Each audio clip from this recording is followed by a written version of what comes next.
Well, as predictably as the sun rising, The Witcher Season 3 tease has been met with backlash.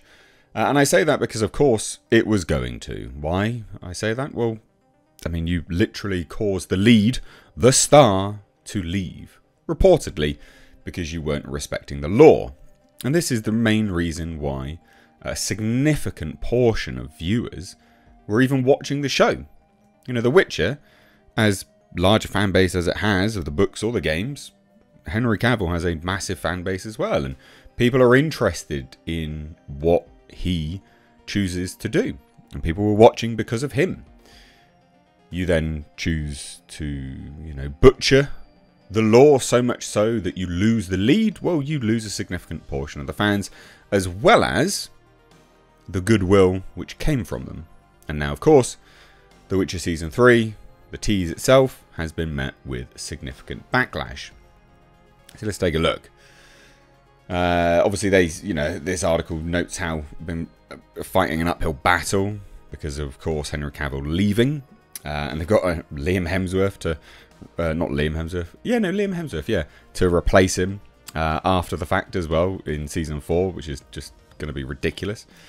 But anyway, loads of creative liberties have been taken. Obviously, loads of people don't like that.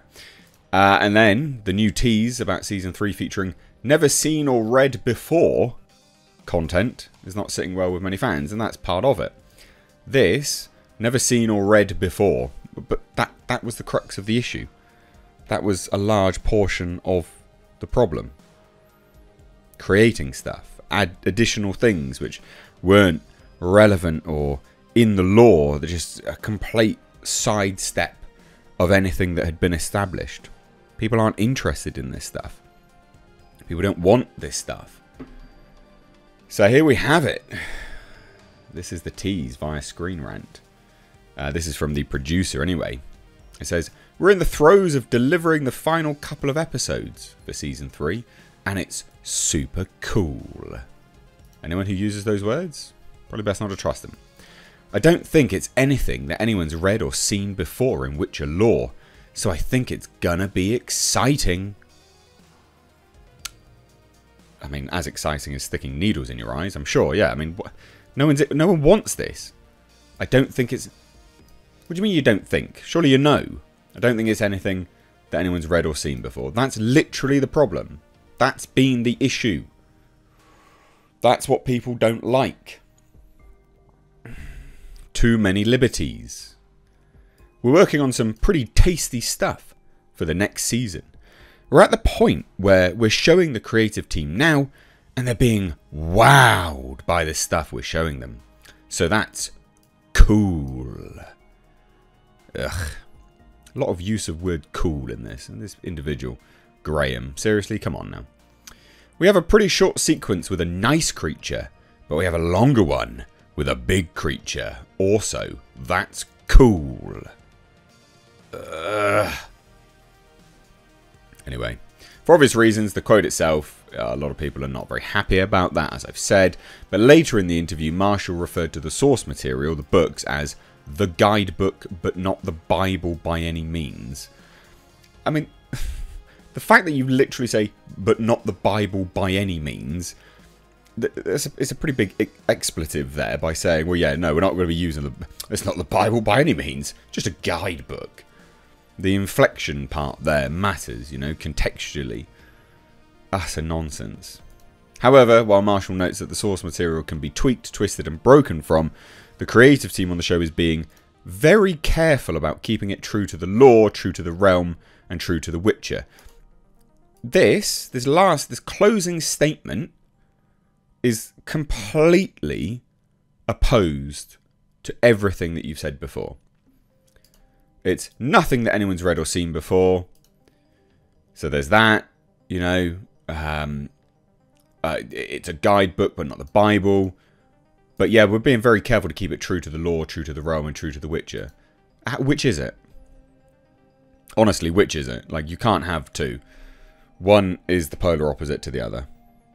The complete polar opposite. You can't have both there. They don't work like that, ladies and gents. They just don't work. So that's nonsense, of course. And then, you know, the interview itself has loads of back chat from it all. Loads of people are not very happy. So some of the reports, anyway, some of the statements, these people are so pretentious, they think they can make better content than a franchise loved by millions. And this is part of the issue, primarily, is that these individuals sort of rock up, taking over a franchise or a property, which has been established. And so they're riding on the coattails of that established property. And all they're doing is thinking that they can one-up or usurp the creator. I mean, the Rings of Power did it. That didn't go down very well. Anyone thinking they're better than J.R.R. Tolkien, you've got another thing coming. You're an absolute moron. And then they're doing it about this as well. And then they're like, oh, you know, someone's like, well, this is not the brag they seem to think it is. It's just another warning sign. Yeah, exactly. Because all it does, all these statements is reiterate to people exactly why they switched off and why they will switch off. Not a brag, not a good thing to see, to witness. Yeah, we're doing stuff that's so different. You've never read or seen any of this. It's like, okay, cool. Cheers. Remind me why I'm not watching this. Absolute nonsense. Absolute nonsense. But yeah, not good. Not good. Loads of people not very happy about this. And quite rightly so, you know. And this is... I mean, they've been deviating from the off. You lost the lead. What you really need to do is come out with some much, much stronger quotes and headline pieces than this. To say that you're taking such liberties is not what people want to read. But of course, you know, if it's not true, then don't say you're not. Don't say you're not taking liberties, because that'll irritate people even more. But the main problem is that these individuals come into a franchise thinking that they can twist and shape it and bend it because what they have in mind for that franchise is better than the creator. Now, sometimes that might be the case, but more often than not, no, that's a complete failure. Because the creator created something which has a massive fan base. And it has a massive fan base for a reason. Because what they created was good. You've got to respect that. Otherwise, you don't have an audience. Or if you people are interested. I mean, The Witcher's not a huge fan base. You piss them off, you don't have an audience at all. Anyway, love to hear your thoughts. Hit subscribe. Take care.